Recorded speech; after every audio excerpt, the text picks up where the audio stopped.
Como é que deve ser o tratamento da insuficiência adrenal secundária?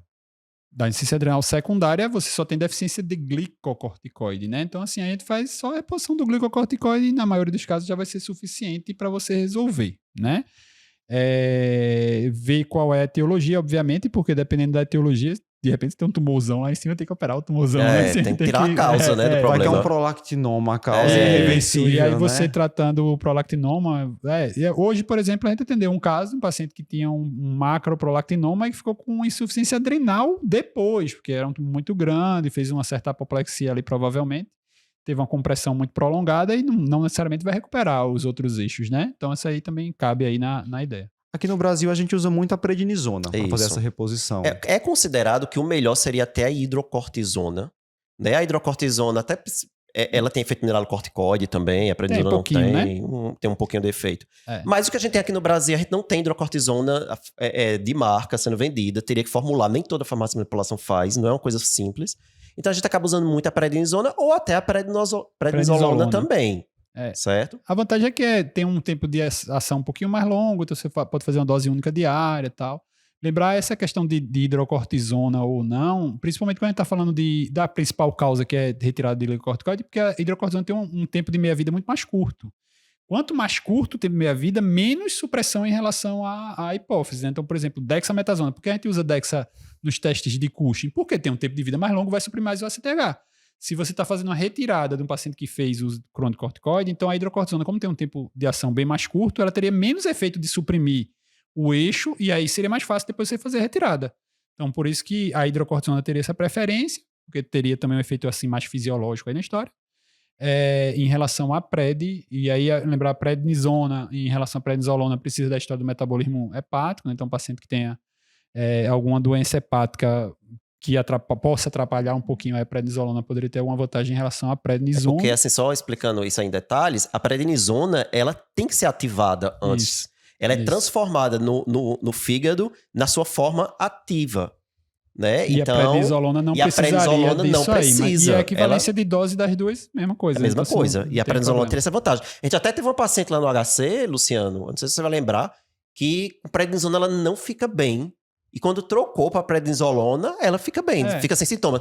Talvez porque tem algum problema aí na metabolização da prednisona. Exatamente. Não necessariamente você tem uma insuficiência hepática, não. Exatamente. Favor, a visão é uma coisa da pessoa, né? E assim, não custa lembrar. Nós estamos falando de doses baixas de corticoide. A gente já citou aí no começo que assim... Não são 40 miligramas. Não, pelo amor de Deus. Não, tipo assim, inclusive assim, geralmente na insuficiência adrenal secundária, as doses até são um pouco menores ainda, né? Tem paciente que controla bem com 2,5 miligramas, né? 2,5 miligramas de pred. Então, assim, são doses realmente muito baixas e não tem muito isso, né? Assim, uma produção endógena fisiológica seria nessa faixa de 5 miligramas até 7,5 miligramas dia. Mas, assim, para você tratar a deficiência, muitas vezes você não tem uma deficiência total, assim, zerada de hormônio, né? Você é um paciente que fez uma adrenalectomia bilateral, porque tinha um feocromostoma, uma coisa assim muito drástica, aí você precisa da dose completa. Mas, assim, a maioria dos pacientes ainda tem ali uma secreçãozinha residual e dose mais baixa. Geralmente 5 a 7,5, alguns pacientes, como você falou, 2,5, certo? Quando faz 7,5, geralmente a gente acaba dividindo a dose, faz 5 miligramas de manhã e 2,5 de tarde. Agora, lembrar que a dose, se você vai dividir a dose, a última dose tem que ser mais ou menos 4 a 6 horas longe da hora do paciente dormir. Porque se você faz na hora, muito perto do paciente dormir, pode atrapalhar sono. E já tem se mostrado que aumenta o risco para você fazer síndrome metabólica também. Então, você tem que fazer mais cedo. O grande problema é que a gente não consegue, com as reposições de glicocorticoide, simular a fisiologia, os ritmos circadianos do corticoide. Dá uma olhada, pessoal, aí no gráfico do ritmo circadiano do cortisol. Não tem como a gente simular aquilo. Entendeu? Então, por isso que é complicado. Aí, na hidrocortisona, às vezes... Aí não, a gente não consegue fazer uma vez só. Tem que fazer pelo menos 2, ou às vezes até 3. Mas mantendo essa distância da hora de dormir. Então, você pode fazer uma dose quando acorda, uma mais ou menos meio-dia e uma no final da tarde, longe do horário de dormir. Existe, então está se estudando as hidrocortisonas, né, de liberação mais prolongada, para tentar simular, chegar mais perto do ritmo circadiano. Aí lembrar que não é uma hidrocortisona de longa ação, é uma de liberação prolongada. De liberação prolongada, exatamente.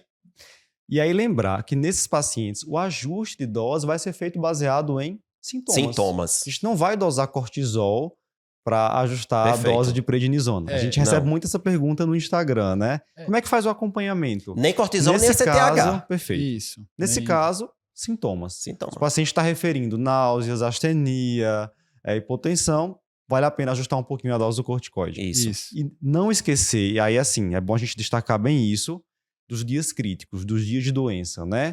Que esse paciente, se ele passa por uma doença, principalmente uma doença febril, ou vai submeter a uma cirurgia, tem que pelo menos dobrar a dose desse corticoide durante aquele período para que ele não evolua com insuficiência adrenal aguda. Isso é uma orientação clássica. A gente sempre tem que falar isso para o paciente. Todo serviço geralmente tem, né? Aquele bilhetinho já vem impresso lá bonitinho, dizendo, eu tenho insuficiência adrenal, use corticoide, se você me encontrar com hipotensão, uma emergência lá o quê?